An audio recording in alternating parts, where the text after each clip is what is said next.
The second edition of the design inference deserves to get a better reception than the first. Whether it will, that remains to be seen.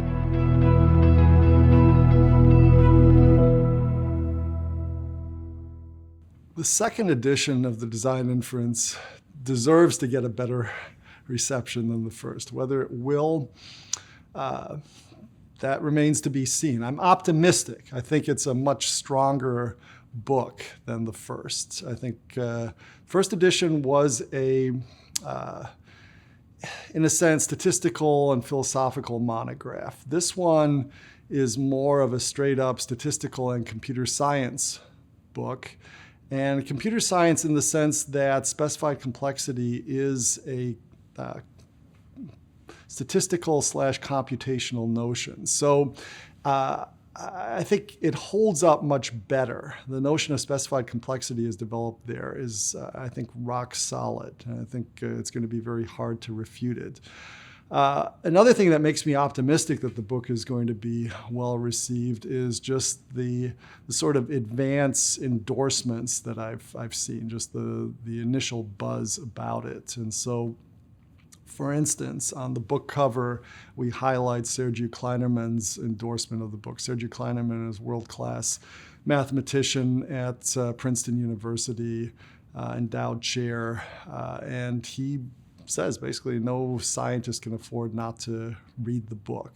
He calls the first edition a classic, which is nice, but I think the second edition goes well beyond it. So I think we're in good shape. I think it's much more defensible than the first edition. There were things that were, just required further clarification. I think we've really dotted the I's, crossed the T's, and we've made the connections to evolutionary biology, I think, explicit and shown how these methods apply there. We don't lay it out in full detail. In a sense, we're giving biologists the tools to apply this method. So I'm optimistic, but you look at, the intelligent design movement has certainly made a lot of inroads.